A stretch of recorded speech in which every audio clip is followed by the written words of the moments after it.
بسم اللہ الرحمن الرحیم۔ السلام علیکم ناظرین، آج آپ کے پیش نظر قرآن حکیم کی سورہ الزلزلہ ہے۔ سورہ الزلزلہ قرآن حکیم کی 99 نمبر سورت ہے۔ اس کی 8 آیات ہیں، 2 پیراگراف ہیں اور اس کے کل الفاظ باشمول حرف عطف واو کے 39 ہیں، اور سورہ الزلزلہ تک قرآن حکیم کے کل الفاظ کی تعداد 86,554 ہے۔ تو ناظرین، سورہ الزلزلہ کا نام اس کی پہلی ہی آیت سے ماخوذ ہے، اذا زلزلات الارض زلزالہا، کہ قیامت کا وہ لمحہ جب زمین کو متزلزل کر دیا جائے گا، گویا کہ وہ اپنی جگہ چھوڑتی جائے گی۔ ناظرین، اپنے نزول میں سورہ الزلزلہ مکی صورت ہے، اور یہ بات اس کے انداز بیان سے اور اس کے مضمون سے بھی واضح ہے، کیونکہ اس میں لوگوں کو بنیادی عقائد سے آگاہ کیا جا رہا ہے۔ ناظرین، اپنے سیاق و سباق میں اس سے پہلے سورہ البینہ ہے،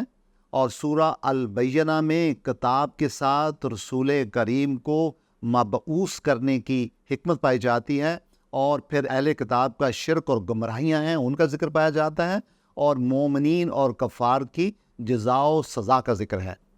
جبکہ سورہ الزلزلہ میں قیامت کی ہلچل پائی جاتی ہے، لیکن ساتھ ہی انسانوں کا احاطہ اعمال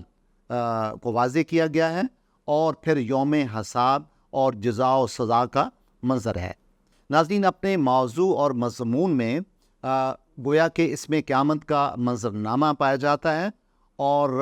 زمین کی ہلچل کا ذکر پایا جاتا ہے، اور جو کچھ زمین کے اندر ہوگا وہ سب کچھ باہر آ جائے گا، اور اللہ تعالیٰ کی ماں پر زمین جو ہے وہ پوری کہانی بیان کرے گی، اور اس کے اندر جتنے بھی دفینے ہیں، جتنے بھی خزانے ہیں، جتنے بھی راز ہیں، وہ فاش ہو جائیں گے، اور انسان پر قیامت کے روز زمین کی پوری تصویر واضح ہو جائے گی، اور انسان اس میں حیران ہوگا کہ یہ زمین کیوں کر ایسا کر رہی ہے، اور لوگ زمین سے الگ الگ خارج ہونا شروع ہو جائیں گے، الگ الگ نکلیں گے، اور ان کے اعمال ان کو دکھلائے جائیں گے، اور یہ منظرنامہ اس قدر ڈیلیکیٹ ہوگا، اس قدر باریک بینی سے پیش کیا جا رہا ہوگا کہ جس انسان نے ذرا بر بھی نیکی کی ہوگی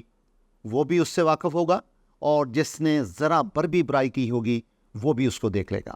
ناظرین، مرکزی خیال کے حوالے سے ہمیں ایک بات یاد رکھنی چاہیے کہ ہر ایک جو انقلاب ہوتا ہے، کوئی تبدیلی ہوتی ہے، وہ انسانوں کے روحانی شعور کو بیدار کرتی ہے، اس کا سبب ہوتی ہے، اور جب کوئی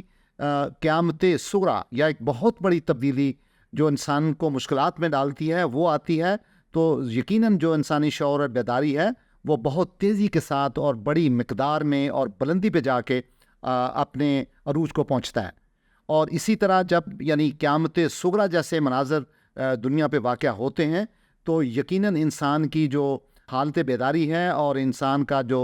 شعور ہے، تدبر ہے، فہم ہے، اس میں بہت بڑا اضافہ ہوتا ہے۔ اسی طرح سورہ الزلزلہ میں جب قیامت کی منظرکشی پیش کی گئی ہے، تو اس سے مقصد اللہ تعالیٰ کی ذات کا انسانوں کو اصلاح کی طرف لانا ہے، اور ان کے اعمال کو بہتر سے بہتر کرنا ہے۔ ناظرین، سورہ الزلزلہ کے 2 پیراگراف ہیں۔ اس کا جو پہلا پیراگراف ہے وہ آیت نمبر 1 سے آیت نمبر 5 تک ہے، اور اس میں منظر قیامت پایا جاتا ہے۔ اذا زلزلات الارض زلزالہا، کہ اے انسانوں ہوش مند رہو اس لمحہ سے جب زمین کو متزلزل کر دیا جائے گا، ہلا دیا جائے گا، اور اس زلزلے کی بنیاد پہ وہ اپنی جگہ سے کھسکتی جا رہی ہوگی۔ تو ناظرین، اس میں جو اذا ہے وہ ظرف زمان ہے، زلزلات جو ہے وہ فعل ماضی مجہول ہے جس کو ہم پیسو وائس کہتے ہیں، اور الارض جو ہے وہ واحد مؤنث اس میں معرفہ باللام ہے اور مرفوع ہے، اور زلزالہا مرکب اضافی ہے جو کہ مضاف اور مضاف علیہ پہ مشتمل ہے۔ وَأَخْرَجَتِ الْأَرْضُ أَثْقَالَهَا، اور اس دن زمین اپنے اٹھائے ہوئے بوجھوں کو نکال باہر پھینکے گی۔ اس میں جناب واو جو ہے ناظرین حرف عطف ہے، ملانے کے لیے ہوتا ہے 2 آیات کو۔ وَأَخْرَجَتْ، اخرجت جو ہے فعل ماضی ہے، مؤنث غائب ہے، الارض اس میں فاعل ہے، مرفوع ہے، معرفہ باللام ہے، اور اسقالہا جو ہے مرکب اضافی ہوا، مضاف اور مضاف الیہ کا مجموعہ۔ اور آیت نمبر 3 ہے وَقَالَ الْإِنسَانُ مَا لَهَا، اور انسان اس عالم میں یعنی پریشانی کے عالم میں کہے گا کہ اب زمین کے ساتھ کیا معاملہ ہو گیا ہے۔ تو ناظرین اس میں واو حرف عطف ہوا، قالا فعل ماضی واحد مذکر غائب ہوا، الانسان اس میں معرفہ باللام ہے اور مرفوع ہے اور اس میں فاعل ہے، اور مالہا ما اس میں حرف استفہامیہ ہے، ریلیٹو پروناؤن ہے لیکن حرف استفہامیہ ہے، اور لا ہا جو ہے یہ مرکب جاری ہے، لا حرف جر ہوا اور ہا جو ہے وہ پروناؤن ہے، اور پریپوزیشن فریز یہ ہو گئی یعنی گویا کہ مرکب جاری ہے۔ یومئذ تحدث اخبارہا، ناظرین یہ وہ دن ہوگا جس دن سور پھونک دیا جائے گا اور زمین اپنے اندر دبی ہوئی یا جو دفینہ خبریں ہوں گی ان کو ظاہر کر دے گی۔ اس میں یومئذ مرکب اضافی ہے جو کہ مضاف اور مضاف الیہ پہ مشتمل ہے، اور تحدث باب تفعیل سے ہے، سیکنڈ فارم ہے یعنی فارم نمبر 2 ہے، حدث سے تحدث باب تفعیل سے ہوا، اور اخبارہا مرکب اضافی ہے، اخبار جو ہے یہ مضاف ہے اور ہا اس کی ضمیر ہے جو کہ مضاف الیہ کے طور پہ کام کر رہی ہے۔ بِأَنَّ رَبَّكَ اوحا لہا، یعنی اے رسول کریم یہ تبھی ایسا ہوا کہ آپ کے رب نے اس امر کا اظہار اس زمین کے ذمے لگا دیا تھا، گویا کہ زمین کو ایسا حکم مل چکا ہوا تھا۔ اس میں ناظرین جو بے ہے یہ حرف جر ہے، انا جو ہے حروف مشبہ بالفعل ہے، ربہ کا مرکب اضافی ہے، رب اس میں مضاف ہے اور کا ضمیر ہے جو کہ مضاف الیہ کے طور پہ کام کر رہی ہے، اور اوحا، اوحا جو ہے یہ فعل ماضی ہے، 4 نمبر فارم ہے، اور لہا مرکب جاری ہے، لا حرف جر ہے اور ہا پروناؤن ہے اور مؤنث ہے اور تھرڈ پرسن ہے۔ ناظرین جو اس کا پیراگراف نمبر 2 ہے یہ 3 آیات پہ، آیت نمبر 6 سے آیت نمبر 8 پہ مشتمل ہے، اور اس میں یہ بتایا گیا ہے کہ وہ دن ہوگا جس دن انسانوں کے جو راز پستہ جو ہیں وہ منکشف ہو جائیں گے، ان کا انکشاف کر دیا جائے گا، اور چھوٹے سے چھوٹا جو راز ہوگا وہ بھی ظاہر ہوگا۔ یومئذ یصدر الناس اشتاتا لیروا اعمالہم، یعنی اس دن ایک نئے عالم میں لوگ الگ الگ گروپس میں، الگ الگ ٹولیوں میں اپنے رب کی طرف پلٹ رہے ہوں گے تاکہ ان کو ان کے اعمال دکھا دیے جائیں۔ تو ناظرین اس میں یومئذ مرکب اضافی ہوا، اور یصدر الناس فعل مضارع ہے اور مرفوع ہے، الناس جو ہے اس میں معرفہ باللام ہے لیکن فاعل کے طور پہ، اس میں فاعل کے طور پہ ایکٹ کر رہا ہے، اور اشتاتن جو ہے یہ اس میں منصوب ہوا، جمع ہے، اور لے یرو جو ہے یہ لام تعلیل کے ساتھ ہے، اور یرو جو ہے یہ مجہول فعل بنتا ہے۔ اعمالہم یعنی ان کے اعمال مرکب اضافی ہیں جس میں اعمال مضاف ہوا، اور ہم جو ہے وہ ضمیر ہے مذکر کی اور غیر حاضر کی اور جمع ہے۔ فَمَن يَعْمَلْ مِثْقَالَ ذَرَّةٍ خَيْرًا يَرَهُ، کیونکہ ناظرین اس وقت زندگی کا لمحہ بلمحہ ریکارڈ پہ ہوگا، اگر کسی نے ذرا بر وزن برابر کا اچھا کام کیا ہوگا، خیر کا کام کیا ہوگا، تو وہ اپنے نظر قلب سے اپنے سینے میں اس کو دیکھ لے گا۔ اس میں ناظرین جو فا ہے یہ حرف فا جو ہے یہ عام طور پہ امپیکٹ کے لیے آتا ہے، سیکونس کے لیے آتا ہے، کاز کے لیے آتا ہے، اور من جو ہے اس کو حرف شرط جازم کہیں گے، اور یامل کہتے ہیں فعل مضارع یعنی مجزوم ہوا، مسکالا اس میں منصوب ہے، ذرتن جو ہے اس میں مجرور ہے، واحد مؤنث ہے، اور خیرن جو ہے یہ اس میں تفضیل ہے اور منصوب واحد مذکر ہوا، اور یراہو فعل مضارع مجزوم ہے لیکن اس کی جو ضمیر ہے وہ واحد ہے، مذکر ہے، اور جواب شرط کے طور پہ اس میں آیا ہے۔ ناظرین آیت نمبر 8 ہے وَمَن يَعْمَلْ مِثْقَالَ ذَرَّةٍ شَرًّا يَرَهُ، اور جس کسی نے ذرہ بر بھی شرانگیزی کا کام کیا ہوگا تو وہ اسے اپنے سینے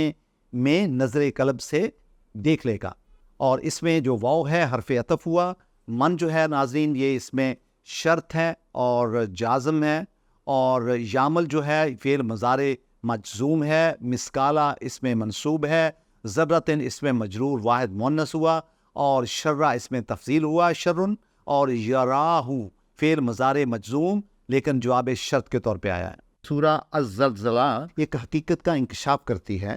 کہ یوم حساب ہر انسان اپنے اعمال کا بذات خود ذمہ دار ہوگا، اور ہر چیز اس دن روز روشن کی طرح واضح ہوگی اور نمایاں ہوگی۔